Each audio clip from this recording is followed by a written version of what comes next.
எடப்பாடி பழனிசாமி அவர்கள் ஆர்எஸ்எஸ் என்னென்ன எழுதி கொடுக்குதோ நாக்பூரிலிருந்து அவருக்கு வேலை திட்டங்கள் கொடுக்கப்படுகிறது. நாக்பூரிலிருந்து எழுதி கொடுக்குறத அப்படியே படிக்கிறார். ஆர்எஸ்எஸ் உடைய ஏஜெண்டாக மாறிட்டார்.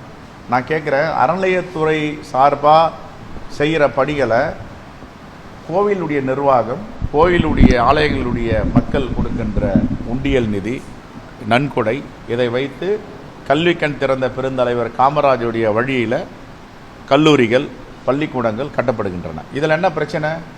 இப்போது இதே எடப்பாடி பழனிசாமியை கேட்குறேன், HCL நிறுவனம், சிவநாடார் அவர்களுடைய நிறுவனம் திருச்செந்தூர் ஆலய கும்பாபிஷேகத்திற்கு 200 கோடி ரூபாய் தருகிறோம், நாங்கள் அதை செய்கிறோம் என்று சொன்னார்கள். எதற்காக அனுமதி மறுதளிக்கப்பட்டது? என்ன சொன்னார்கள்? நீங்கள் பொதுப்பணித்துறை மூலமாகத்தான் நீங்கள் இதை செய்ய வேண்டும் சொன்னாங்க. பொதுப்பணித்துறை மூலமாக ஏன் செய்ய சொல்கிறாங்க? ஒருத்தர் நன்கொடை கொடுக்குறாங்க, நான் இதையெல்லாம் சரி பண்ணணும், செக் பண்ணிடணும், கும்பாபிஷேகம் நடக்கணும்னு சொன்னால் அனுமதி கொடுக்க வேண்டியது தானே. அவர்கள் 200 கோடி கொடுக்குறவங்க எவ்வளோ கண்ணுங்கருத்தமாக பண்ணுவாங்க. அவர் என்ன சொன்னார்? பொதுப்பணித்துறை மூலமாக செய்யுங்கன்னார். பொதுப்பணித்துறை மூலமாக செய்ய சொல்கிறதுக்கு என்ன காரணம்? பொதுப்பணித்துறையில் போனால் தான் கிடைக்க வேண்டியது கிடைக்கும்.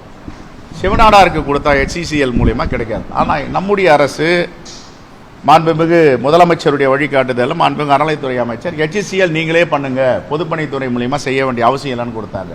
எது டிரான்ஸ்பரண்ட் கவர்மெண்ட்? யார் டிரான்ஸ்பரண்ட் முதலமைச்சர்? இதுக்கு பதில் சொல்லுவார் அவரு. ஏன் HCL நிறுவனத்துக்கு அனுமதி கொடுக்கல?